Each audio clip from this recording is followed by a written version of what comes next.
Okay, so we have two fractions here, and we're going to go ahead and add them together. So one thing you may have learned in the past is when you have a common denominator, when it's the same, that most of your work is done. So now all I have to do is take my 1 and my 5 and I add them together. So when I do 1/8 plus 5/8, my answer is 6/8. But the problem with 6/8 is that it's not in simplest form. And then when you get into, let me erase this and redo it. When you get into recording your answer, they're gonna want it in simplest form. Okay, this will be true when you go into middle school, in high school. So whenever you have a fraction, they're gonna ask for it in simplest form. So how do we do this?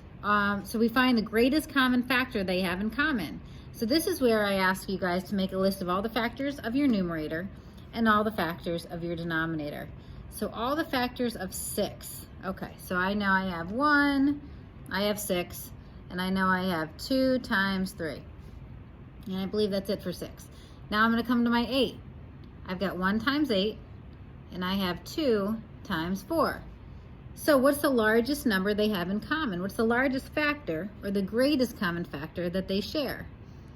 All right, well, let's see. 1, no, 2. Okay, 2 is good. I think 2.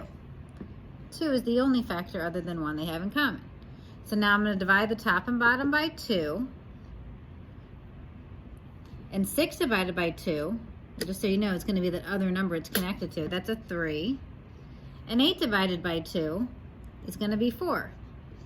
So now this is in simplest form. How do I know it's in simplest form? Well, I know that the only numbers that it has in common now are 1. Because 1 times 3 is 3, 1 times 4 is 4, and then 2 times 2. The only number they share now is just the 1. So this is in its lowest terms. Sometimes you might hear your math teacher say, reduce the fraction. It's the same thing as simplifying, but for what we're doing now, when I ask you to put it in its lowest terms, we're going to use the word simplifying.